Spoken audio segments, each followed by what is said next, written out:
السلام علیکم ورحمۃ اللہ وبرکاتہ۔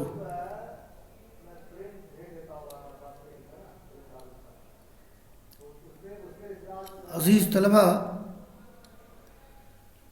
جامع صحیح بخاری کتاب المغازی میں باب نمبر 31 ہے، باب غزوۃ ذات الرقاع وہی غزوۃ محارب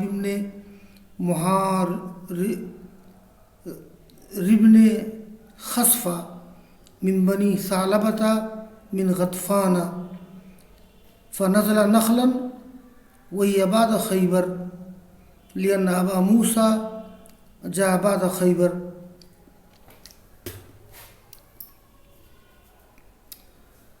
آج کے درس کا عنوان ہے غزوہ ذات الرقاع۔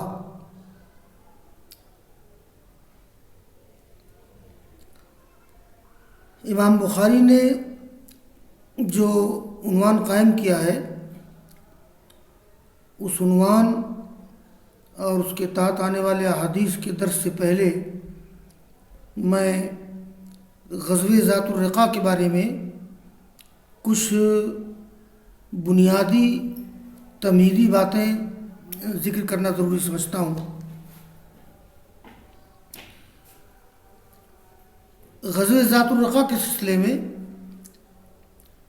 پہلی بات تو یہ ہے کہ اس کا نام غزوہ ذات الرقاع کیوں پڑا، یعنی وجہ تسمیہ اس غزوہ کو غزوہ ذات الرقاع کیوں کہا جاتا ہے، اس کی وجہ تسمیہ کیا ہے۔ تو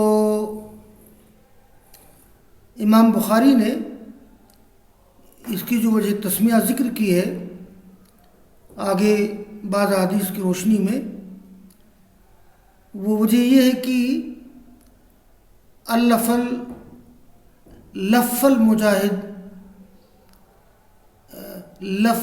لف المجاہدون الخرق وہی الرقاع علی الارجل۔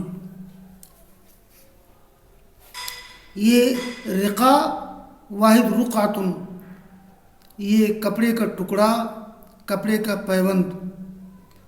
تو اس غزوہ میں مجاہدین اسلام نے اپنے پاؤں میں کپڑے باندھ لیے تھے۔ کیوں؟ اس لیے کہ سنگلاخ وادی میں چلنے کی وجہ سے، پتھریلی سرزمین میں چلنے کی وجہ سے لوگوں کے پاؤں زخمی ہو گئے تھے، تو لوگوں نے کپڑے کے ٹکڑے باندھ لیے تھے، اور ٹکڑے کو عربی میں رقاع بولتے ہیں، جمع رقاعون، تو اس لیے اس کو غزوہ ذات الرقاع کہا جاتا ہے۔ امام بخاری نے یہ وجہ ذکر کی ہے۔ اس کے علاوہ غزوہ ذات الرقاع کے اور بھی بعض 3 اسباب معلوم ہوتے ہیں۔ نمبر 1، پہلی وجہ تو وہی ہے کہ ان المجاہدین قد لفوا الخرق وہی الرقاع علی الارجل، یعنی مجاہدین نے اپنے پاؤں میں کپڑے کے ٹکڑے باندھ لیے تھے زخمی ہو جانے کی وجہ سے، اس لیے اس کو غزوہ ذات الرقاع کہا جاتا ہے۔ نمبر 2، ذات الرقاع اسم الشجرہ، ذات الرقاع ایک درخت کا نام ہے۔ جہاں یہ غزوہ ہوا تھا یہ درخت وہاں تھا، تو اس کا نام رکھا گیا غزوہ ذات الرقاع۔ جیسے حدیبیہ ایک درخت کا نام ہے۔ نمبر 3، ذات الرقاع اسم موضع، ذات الرقاع ایک جگہ کا نام ہے جہاں غزوہ ہوا تھا، یا جن لوگوں سے غزوہ ہوا تھا وہ لوگ وہاں آباد تھے، اس کا نام ذات الرقاع تھا، اس لیے اس کا نام رکھا گیا غزوہ ذات الرقاع۔ اور چوتھی وجہ یہ ہے کہ ذات الرقاع اسم جبل، ذات الرقاع ایک پہاڑ کا نام ہے۔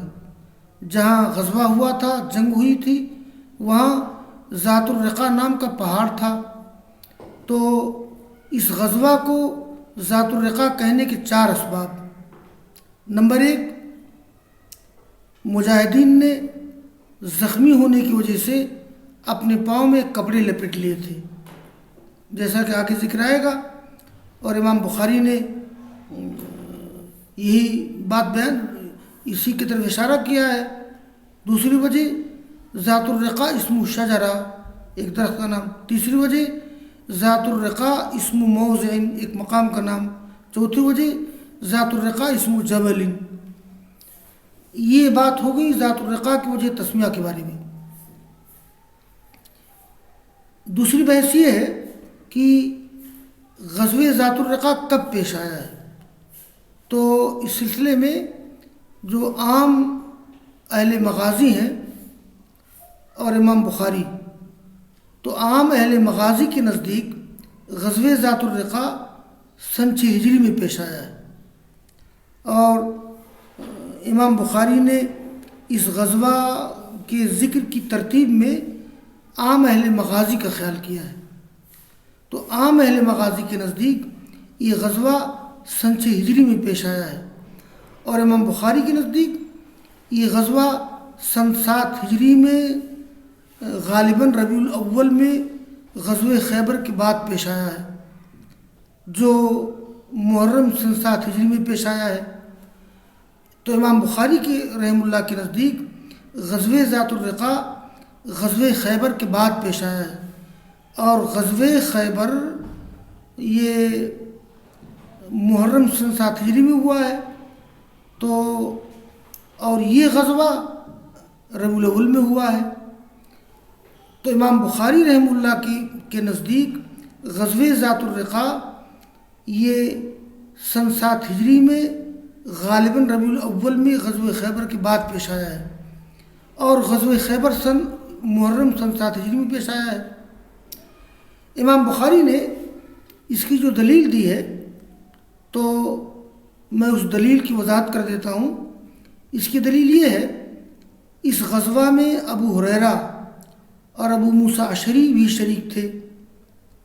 ابو ہریرہ رضی اللہ تعالیٰ عنہ جب مسلمان ہو کر مدینہ پہنچے، یعنی سن 7 ہجری میں، تو سن 7 ہجری میں ابو ہریرہ رضی اللہ تعالیٰ عنہ جب مدینہ پہنچے مسلمان ہو کر، تو رسول اللہ صلی اللہ علیہ وسلم خیبر جا چکے تھے، چنانچہ وہ سیدھے پہنچے خدمت نبوی میں، خیبر پہنچ گئے، جبکہ خیبر فتح ہو چکا تھا۔ اسی طرح ابو موسیٰ اشعری رضی اللہ تعالیٰ عنہ بھی حبش سے واپس ہو کر اس وقت خیبر پہنچے جب خیبر فتح ہو چکا تھا۔ پھر یہ دونوں غزوہ ذات الرقاء میں شریک ہوئے۔ یہ امام بخاری کی دلیل ہے، یعنی دلیل یہ ہے کہ ابو موسیٰ اشعری رضی اللہ تعالیٰ عنہ یہ غزوہ ذات الرقاء میں شریک تھے، اور وہ غزوہ خیبر کے بعد حبشہ سے لوٹ کر کے آئے تھے اور اللہ کے رسول سے جا کر کے ملے تھے۔ اور دوسری بات یہ ہے کہ ابو ہریرہ رضی اللہ تعالیٰ عنہ جب مسلمان ہوئے، تو مسلمان ہو کر جب مدینہ پہنچے تو رسول اللہ صلی اللہ علیہ وسلم خیبر جا چکے تھے، وہ سیدھے پہنچے خدمت نبوی میں مقام خیبر، جب خیبر فتح ہو چکا تھا۔ تو ابو ہریرہ اور ابو موسیٰ اشعری رضی اللہ تعالیٰ عنہ، ابو ہریرہ مکہ سے مدینہ چل کر اور مدینہ سے خیبر پہنچے، اور ابو موسیٰ اشعری حبشہ سے چل کر خیبر پہنچے جب خیبر فتح ہو چکا تھا۔ یہ اس بات کی واضح دلیل ہے کہ غزوہ ذات الرقاء سن 7 ہجری میں پیش آیا ہے، غزوہ خیبر کے بعد۔ بہرحال یہ اور عام اہل مغازی کے نزدیک یہ غزوہ سن 6 ہجری میں پیش آیا ہے۔ امام بخاری رحمہ اللہ کی رائے زیادہ وزندار معلوم ہوتی ہے۔ تیسری بات یہ ہے اس غزوہ کے تعلق سے کہ یہ غزوہ کس سے ہوا، مسلم مجاہدین کی تعداد کیا تھی اور نتیجہ کیا ہوا۔ تو معلوم ہونا چاہیے کہ یہ غزوہ نجد کے صحرا میں رہنے والے بدوؤں کے ساتھ ہوا۔ بدو مانے دیہاتی۔ یہ غزوہ نجد کے صحرا میں رہنے والے بدوؤں کے ساتھ ہوا، جو لوٹ مار کرتے تھے اور فساد مچاتے تھے۔ جب رسول اللہ صلی اللہ علیہ وسلم دو مخالف جماعتوں بنو نذیر اور بنو قریظہ کو آپ زیر کر چکے، جب رسول اللہ صلی اللہ علیہ وسلم دو مخالف جماعتوں یعنی بنو نذیر بنو قریظہ کو زیر کر چکے تو اس تیسرے گروپ پر توجہ دی، یعنی جب بنو نذیر بنو قریظہ کی طرف سے آپ کو اطمینان ہو گیا، آپ ان کو زیر کر چکے، فتح کر چکے، تو آپ نے ان بدوؤں کی طرف توجہ کی، تو آپ نے اس تیسرے گروپ پر توجہ دی اور انہی سے غزوہ پیش آیا۔ اور یہ لوگ یہ قبیلے غطفان کی شاخ قبیلے بنو ثعلبہ ہے، تو اسی قبیلے سے لوگ تھے۔ مسلم مجاہدین کی تعداد 400 یا 700 تھی، زیادہ نہیں۔ مسلم مجاہدین کی تعداد 400 یا 700 تھی۔ اسی موقع پر دوسور نامی شخص کا واقعہ پیش آیا۔ دوسور واقعہ آگے آئے گا۔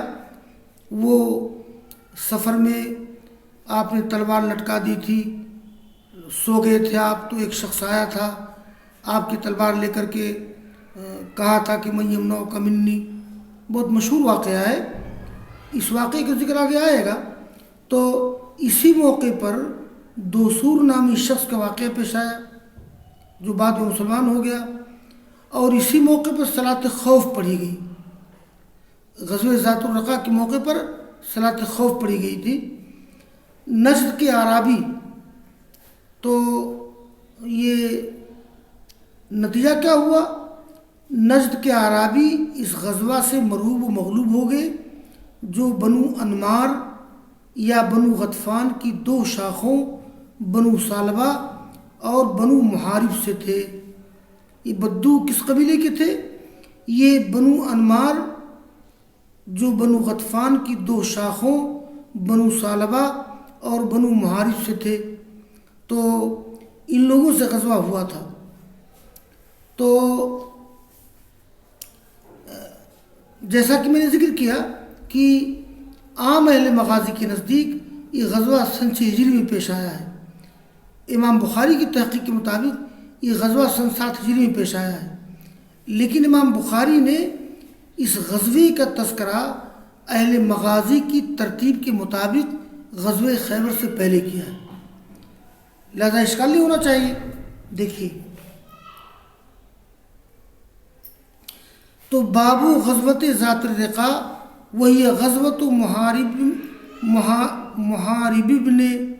محارب نے خصفۃ من بنی ثعلبہ من غطفان فنزل نخلا۔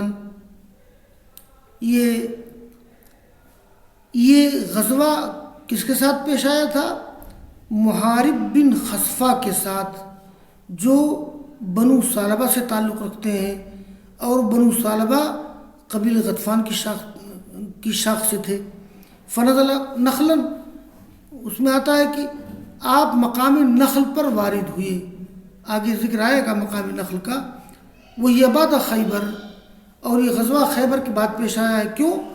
لأن ابا موسیٰ جاء بعد خیبر، لأن ابا موسیٰ جاء من ارض الحبشۃ بعد خیبر۔ ابو موسیٰ اشعری رسول اللہ صلی اللہ علیہ وسلم کے پاس حبشہ سے چل کر کے غزوہ خیبر کے بعد آئے تھے۔ میں نے ذکر کیا ہے نا کہ ابو موسیٰ اشعری رضی اللہ تعالیٰ عنہ حبشہ سے روانہ ہوئے تو رسول اللہ صلی اللہ علیہ وسلم خیبر جا چکے تھے، اور جب خیبر فتح ہو چکا تھا تب جا کر کے ابو موسیٰ اشعری کی ملاقات آپ سے ہوئی تھی۔ اور دوسری بات میں نے ذکر کی ہے کہ ابو ہریرہ رضی اللہ تعالیٰ عنہ جب مسلمان ہو کر کے مکہ سے مدینہ آئے تو رسول اللہ صلی اللہ علیہ وسلم خیبر جا چکے تھے، تو ابو ہریرہ رضی اللہ تعالیٰ عنہ مدینہ سے خیبر گئے جب خیبر فتح ہو چکا تھا۔